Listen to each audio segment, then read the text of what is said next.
I'm a third generation Richmond Public Schools teacher. My grandmother taught in Richmond Public Schools. My mother is a current principal.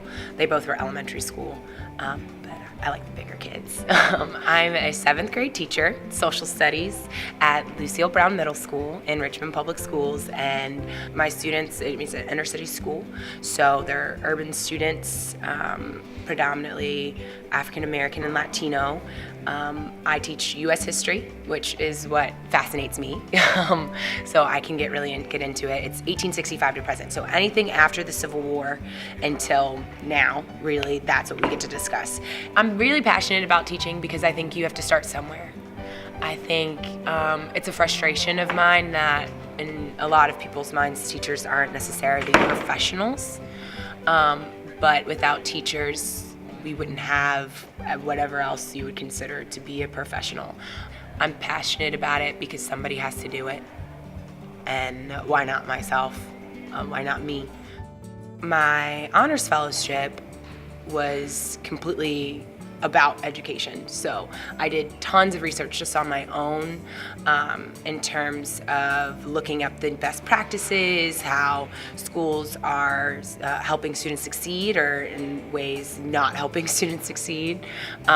So it gave me a wide array of research first and foremost that I don't think that I would have looked at otherwise. I'm very proud of my writing, and I love to edit papers and do things like that. Just my confidence in what I can produce has gone up because I have this product that I can show to anyone that I'm very proud of. I think without an honors thesis, I don't know if I would be teaching because I don't know if I would have felt the pressure to make the decision. I probably would have just applied to grad schools, or I don't know what I would have done, but until I had those guiding forces, I just didn't make a decision. Without the donors, I don't know if I would have been able to do it in the first place. So even if I had the opportunity to, I wouldn't have been able to fund all of the research and be able to get into all of the different places in terms of like libraries and the Library of Congress, and I stayed over the summer and did research, but without that additional money to help me stay there with housing, and I was a college student, I didn't have the money for that, I probably wouldn't have been able to do it on the scale that I did. I can't say that I want to be a teacher forever. Do I want to leave education? No. But for right now, I guess the next 5 or so years, I'll probably still be in room 410, but I don't think that's the end of the line for me. I'm really into education reform, and that's something that did come out of my honors thesis, is seeing, okay, it's not good enough to say that we have problems. We have to find solutions to these problems, and I think the reformers need to be people who are in the classroom to begin with. I think all too often we have people who try to make change and try to make decisions about education, but have never spent any time behind a teacher's desk. They remember being the student, but they don't understand the complexities of being the teacher. And so I think that's something that I really want to do in terms of advocacy. My reach only goes but so far, and so I think when I decide that I'm happy with teaching, I'm good with what I've done within room 410, then I think I'm going to move on to something bigger in education so I can move outside of just the 4 walls of my classroom. My project was on sea stars and time to metamorphosis, and how the maternal investment in an egg impacts their development. I went to Maine to do my research because there's a great marine lab out there. We were able to do a more extensive project that we could at William & Mary. We were able to go collect all of our animals right there instead of having to order them and ship them in. The larvae I was working with were they're very finicky, so we had a lot of problems with them not surviving in the plasticware that we had. So through the funding, I was able to get new glassware that was specific for the actual project that I was doing and for those larvae. So we had a much higher survival rates. I would not have been able to get that type of equipment that was just completely essential to my project without the funding. I was debating between going to a PhD program and going to an MD program. And I loved research, and I loved bench research, and I was very happy with what I was doing.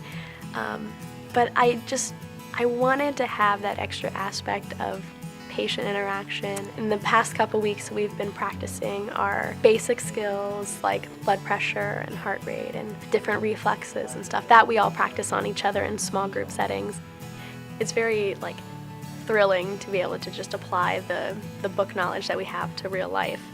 Every student gets assigned a community service project that they do for one semester. And so my assignment is JABA, which is the Jefferson Area Board for Aging. And I just go once a week and just spend some time with the elderly patients. A lot of them have dementia or other, mental problems that they're dealing with right now. A lot of it's just a social aspect, just being there with them and, showing them that people care about them. I like leaving feeling very fulfilled that I've done something that day to brighten somebody's day and, given back in some small way.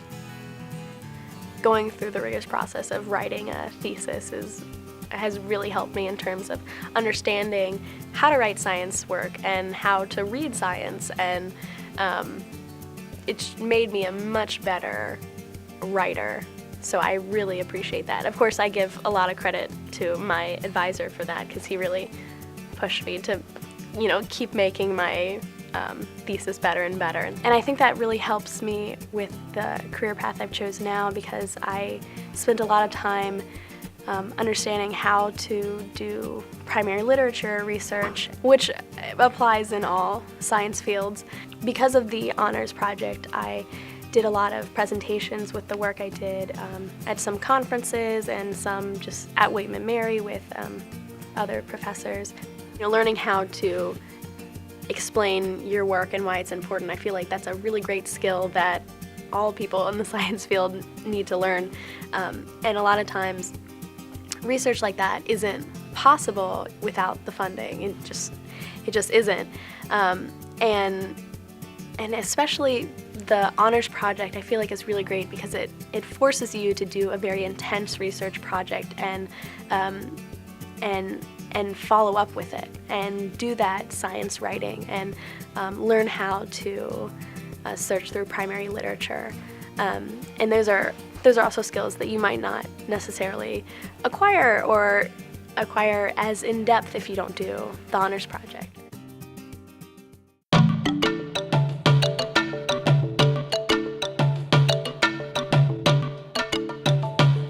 My honors fellowship at William & Mary allowed me to do original research on a topic that I was passionate about. So my research was on agricultural runoff and how it impacted and interacted with forested riparian buffers, and indirectly how that pollution went to the Chesapeake Bay and impacted that watershed. So that's an environmental issue that I was very passionate about, so the Honors Fellowship allowed me to do research on that.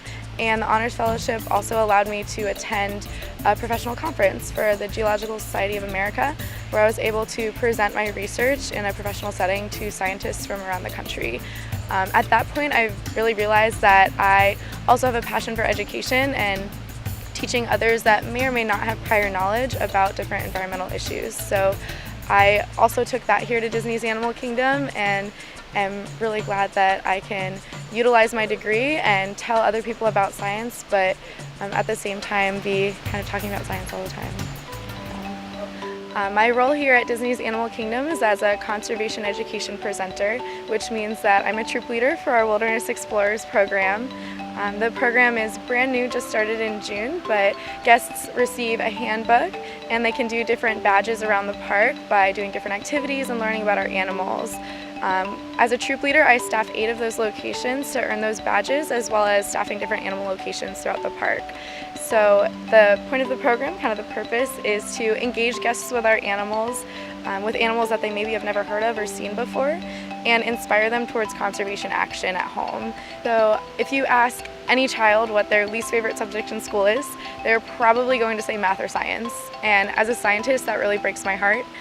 Because science is the study of the natural world, the world around us. And I think it's very important to foster an appreciation for the environment and the natural world in both children and adults. Kind of my favorite thing as well is when I'm talking to a kid and they're jumping up and down from excitement about what I'm talking to them about. And when they're done, when they receive their badge, they run up to their parents and say, "Mom, Dad, look at how cool these tigers are. Look at how I can help these tigers out in the wild. Like, let's go do it right now." And their parents are like, "Oh, we still have like 4 days in our vacation, but when we go home, we'll do it." So it's really neat to see that kind of inspiration right away, that that child is so excited and so excited about how they can help solve environmental issues at home. During my honors fellowship and doing my thesis, I really strengthened my communication skills with other scientists by presenting my research at a professional conference, as well as with my advisor, who I work very closely with on my research. In addition, I also kind of learned how to work independently doing that research, and those are skills that I've definitely transferred here to my current role as an educator at Animal Kingdom. I have to work daily with 29 other educators on my team at the different locations, so that teamwork piece and communication has really come into play here in my current role. But in addition to that, I have to work independently and make decisions based on current situations at the different locations as well. So after I'm done with this current internship here at Animal Kingdom, I'll be going over to the Seas at Epcot to be a conservation education instructor over there for next semester. After that, I'll be an excursion guide for one of our premium guest experiences called Wild Africa Trek. So coming back over to Animal Kingdom, Wild Africa Trek is an experience where guests get a personal tour around our savannah and are more personally connected with the animals on that attraction. So the purpose of that is kind of to also inspire conservation action, just like I am as a troop leader here. After my time at Disney, I'm hoping to go to graduate school to get a master's in museum education. I think the Honors Fellowship program at William & Mary is very important because it allows students to delve deeper into a passion that they have in their respective field. It allows them to get experience in original research and allows them to go to professional meetings and do things that they maybe otherwise wouldn't be able to do. And I think that's so important because all of these students are very passionate about their subject, and it allows them to try to make a difference in the world through their research.